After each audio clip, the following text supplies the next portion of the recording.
So first of all, thanks all for joining. 3 months later, we have joined today. Not today, but tonight. And I forgot to tell you that welcome to this new era of honors third year, an era of experience, an era to show your skill and craftsmanship in English language and literature. This third year is the base to establish your English accent, English grammar and English literature, everything. So as I discussed yesterday, very simply and shortly and briefly about your subjects and courses. So there are almost 37 books including the guidebooks.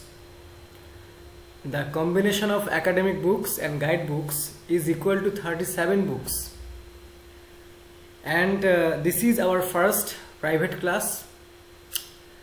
That's why I would like to entertain you. Okay, so I would like to entertain you by your academic poem, one of your most famous romantic poems from your syllabus of honors third year. In your screen, you can see a poem. You can see the title of a poem, that is To His Coy Mistress. To His Coy Mistress. This is a title of a poem. Maybe you all have known about this title. This poem is written by Andrew Marvell. This poem is written by Andrew Marvell. So today I should discuss first about the features, characteristics, literary qualities and the salient feature of metaphysical poetry. It's very important because in honors third year you have a course. In that course you have total 3 metaphysical poets. 3 metaphysical poets, and one is English epic poet, another is an allegorical poet, Edmund Spenser, John Milton, Andrew Marvell, George Herbert and John Donne. We know about John Donne, but we don't know about Andrew Marvell and George Herbert. We also know about John Milton and Edmund Spenser because we heard their name from the history of English language and literature. So this first class should not be boring because of features and characteristics of this period, but I would like to discuss about this poem, To His Coy Mistress. This poem is quite realistic and interesting, and I would like to remind you that To His Coy Mistress is a metaphysical poem written by Andrew Marvell, and Andrew Marvell is one of the most famous 6 metaphysical poets. Marvell. Okay, so you have 2 poems written by Marvell. First of all, To His Coy Mistress, and the second poem is The Definition of Love. To His Coy Mistress, this poem is actually a love poem. This love is not about the unmarried lovers. This love is about a conjugal life. This love is about a new couple, and the setting is in the, you can say, bright night, or except the bright night. This scene happens at night actually, on the bed. Okay, there is a kind of conversation going on. The conversation is between a husband and a wife.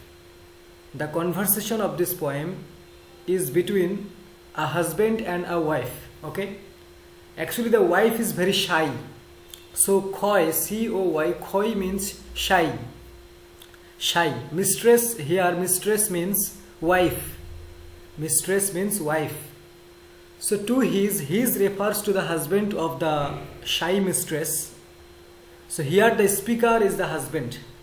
In this poem, the speaker is a husband, and he is trying to convince his wife for their physical relationship, because his wife is very shy and he is a reluctant wife. He is sitting as a wife who is not interested about physical relationship, and as a wife she is not a whore, she is not a harlot, but the wife of the speaker. That's why without any physical force, without any punishment, without any hitting, the speaker is trying to make his wife understand that why their physical relationship is important. We know that in a metaphysical poem, logic is very common. Logic is very common, argument is very common, reason is very common. In a metaphysical poem, these are the beauty of metaphysical poetry, that a metaphysical poem has, or the metaphysical poetry has, logic, reasons and arguments. So the metaphysical poets, they value the logic and arguments about their topic. They established emotion by using logic, but they don't establish logic by using emotion. So this is very special for the metaphysical poets. So in this poem, the speaker, as a husband, he is not forcing his wife, but he is trying to convince his wife that why this relationship is very important for us, and why her shyness or why her coy face, why her coy mood is very harmful for their conjugal life. He is presenting arguments and logic. Okay, he is not forcing his wife that you must give me everything, whatever I want from you. Okay, he is very softly, logically trying to convince his wife that physical relationship is must and is the most important thing in their conjugal life, mainly while our lifetime is very short and our youth is shorter than our life. Our youth is the shortest part of our life. Our youth is the shortest part of our life. The speaker is telling to his wife by presenting different kind of arguments, and he used three magical words. The speaker used in this poem three magical words. The one magical word is if. He started the poem by using if, if as a condition. If is used in English grammar as a condition. Okay, so this poem has three stanzas. This poem has three stanzas mainly. I should not say three stanza, but I should say the poet has divided this poem into three arguments, or he divided this poem into three parts and used three arguments in the three parts.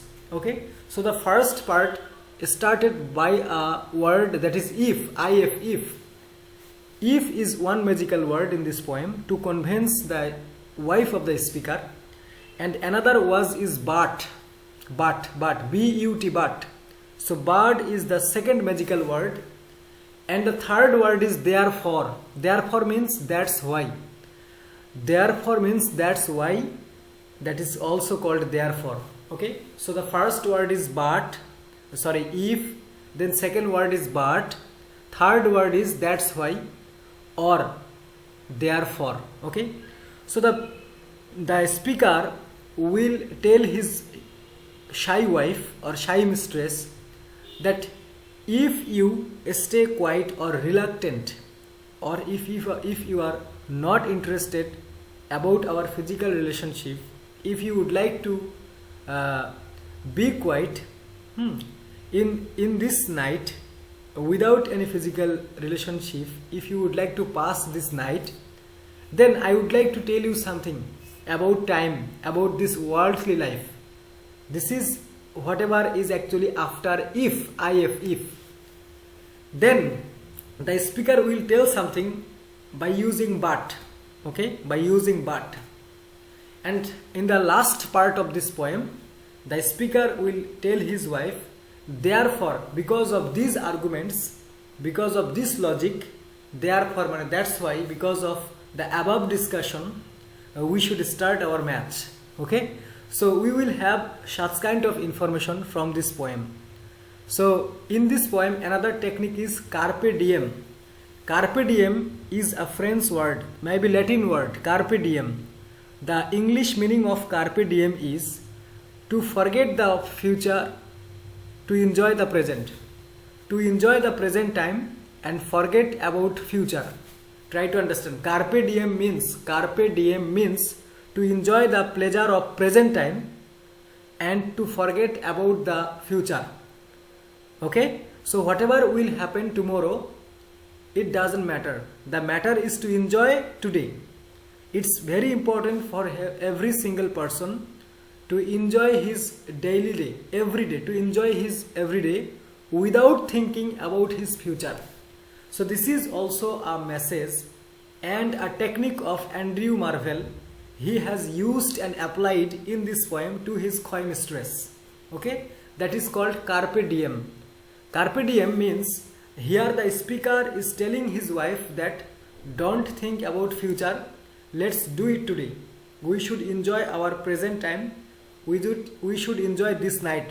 What will happen tomorrow, I don't know. Okay, so that's why we should enjoy today.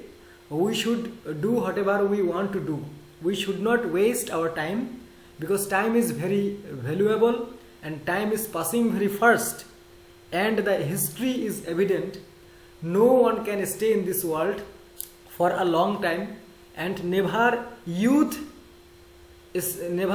stays in our life for a long time. So we should not waste this night, we should do it.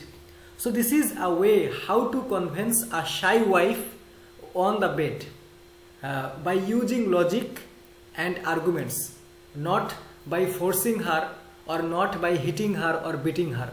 This is very interesting way. Okay, so and I am not interested to tell you today or tonight about the life story of Andrew Marvell, about the features of his poem.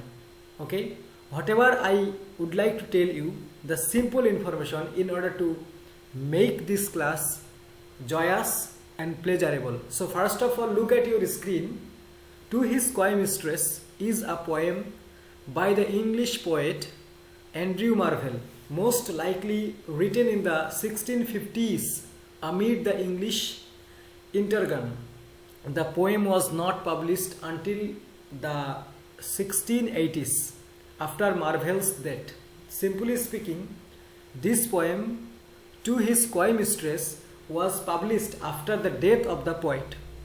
To His Coy Mistress is a carpe diem poem. Carpe diem, the word has come, carpe diem poem. Following the example of Roman poets like Horace, it argues a young woman to enjoy the pleasures of life before death claims her. To enjoy the pleasure of life before death claims her. Indeed, the poem is an attempt to seduce the titular coy mistress.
যেগুলো হয়, যেগুলো সামনে সে বলবে, দেখো সে কি বলতেছে।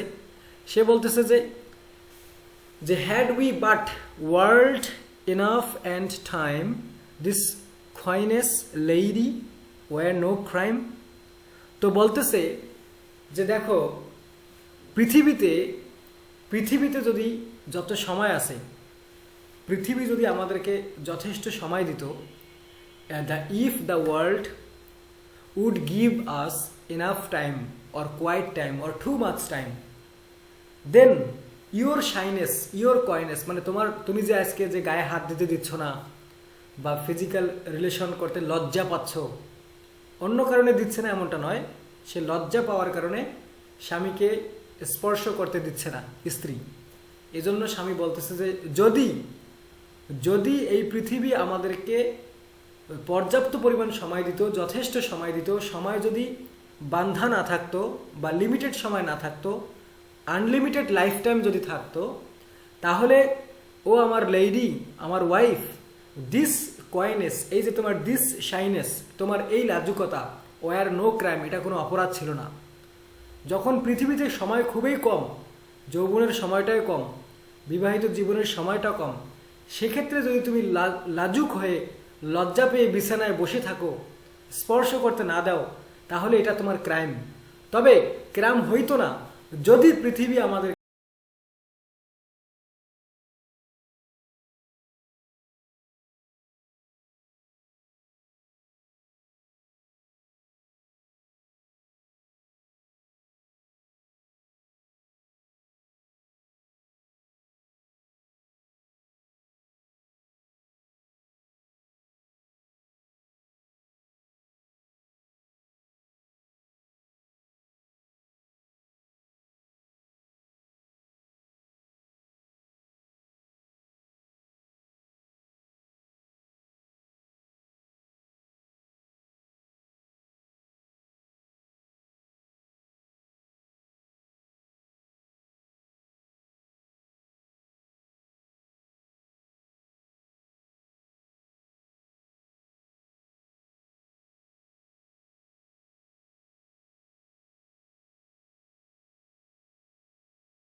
ছোট থেকে বড় বড় শাকের গাছ হয়, বা শাক যেটাকে আমরা বলি ভেজিটেবল।